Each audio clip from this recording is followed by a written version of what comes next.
চোখ নেই তবু পৃথিবী দেখেন তিনি। ভাবছেন এটাও কি সম্ভব? হ্যাঁ, এটাও সম্ভব করে দেখালেন কহিদুল।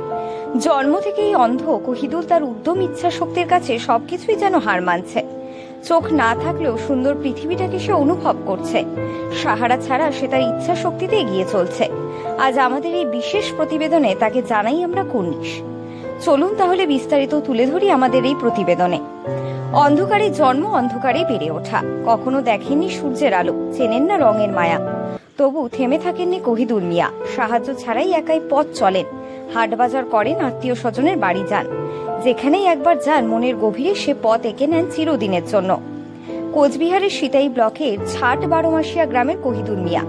বয়স মাত্র ৩৫, জন্ম থেকে দৃষ্টিহীন, তবু জীবনের প্রতি তার অসীম ভালোবাসা। পৃথিবী দেখতে পান না, কিন্তু অনুভব করেন প্রতিটি স্পর্শ, প্রতিটি শব্দ। অন্ধকার তার কাছে কোনো সীমাবদ্ধতা নয়, বরং এক নতুন উপায়ে জীবনকে দেখা। অন্ধকারের মধ্যেও পথ খুঁজে নেন তিনি। অন্যদের মতো নয় কহিদুলের জীবন। তিনি ভিক্ষা করেন না, কারো দয়া চান না, বরং নিজেই নিজের পথ তৈরি করে নিয়েছেন। পরিচিত এলাকা, রাস্তা, বাজার সবই যেন তার মানসপটে আঁকা। দু চোখ বন্ধ থাকলেও মনে হয় তিনি দেখেন। ১৫ বছর আগে তার বিয়ে হয়। সংসারের দায়িত্ব পালন করছেন হাসি মুখে। স্ত্রী সন্তানকে নিয়ে একদম স্বাভাবিক জীবন যাপন করেন। ধর্মীয় জলসায় মাইকিং এর কাজ করেন, যা থেকে কিছু উপার্জন হয়।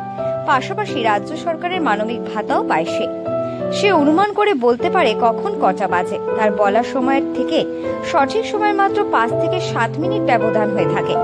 কাউকে চেনার একমাত্র তার উপায় কণ্ঠ। কহিদুল জানায়, আল্লাহ আমার মনে এমন শক্তি দিয়েছেন যাতে আমি সহজেই পথ চিনতে পারি।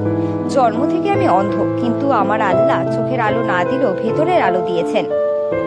গ্রামবাসীরা অবাক হয়ে তার এই ক্ষমতা দেখে। কেউ বলেন অলৌকিক, কেউ বা বলেন ঈশ্বরের আশীর্বাদ। তবে কহিদুলের এই অদম্য আত্মবিশ্বাসী প্রমাণ করে ইচ্ছা শক্তি থাকলে কোনো বাধাই বড় নয়। Bureau report, Bengal Times 24x7। জন্মগত অন্ধ হওয়ার পরে বাড়ির বাইরে আমি অনুভব অনুযায়ী চলাফেরা করি, বা আমি এক রাস্তা দিয়ে, পরিচিত রাস্তা দিয়ে একবার গেলে সেই রাস্তাটা দ্বিতীয়বার যেতে আমার কোনো সমস্যা হয় না, বা সহযোগিতা কারো দরকার হয় না। মানে সহযোগিতা আল্লাহ আমাকে যেভাবে চলে সেইভাবে চলি, আল্লাহ শুকরিয়া। আপনি শীতই বলো চলতে গিয়ে আমার কোথাও অসুবিধা হয় না। বড় মরিচা, এদিকে শীতলকুচি, হাফ আবার দিনটা গেলে মানুষের দরকার হয় না, কিন্তু নিজের সেফটি চলার জন্য বা নিজের একটু সেফটি রাখার জন্য মানুষের সহযোগিতা নেই। গিয়ে ২-৪-৫ মিনিট ভাই এটা তো অসুবিধা হবে। ২-৪-৫ মিনিট অসুবিধা ভাই। পৃথিবীর রূপ আমি জন্ম থেকে যখন থেকে হয়েছি আমি তো কোনো রূপ বলতে অনুভব করতে পারি না। আমি জানি ডে নাইট একে আমার কাছে। আচ্ছা, জন্ম হওয়ার পরে, আমি অন্ধ হওয়ার পরেও মানুষের চলাফেরা দেখে আমারও মন চায়, বা আমিও সাধারণ মানুষের মতো চলাফেরা করতে চাই। সেই হিসেবে চলি, বা চলাফেরা করতে গিয়ে দেখি আমার কোনো অসুবিধা হয় না। আল্লাহ চলায়, মানুষের দোয়ায়, আল্লাহর শুকরিয়ায়, মানুষের দোয়ায় চলি। বিয়ে হয় আপনার? মোটামুটি ১৫ বছর হয়েছে। বাচ্চা আছে? 2টো ছেলে।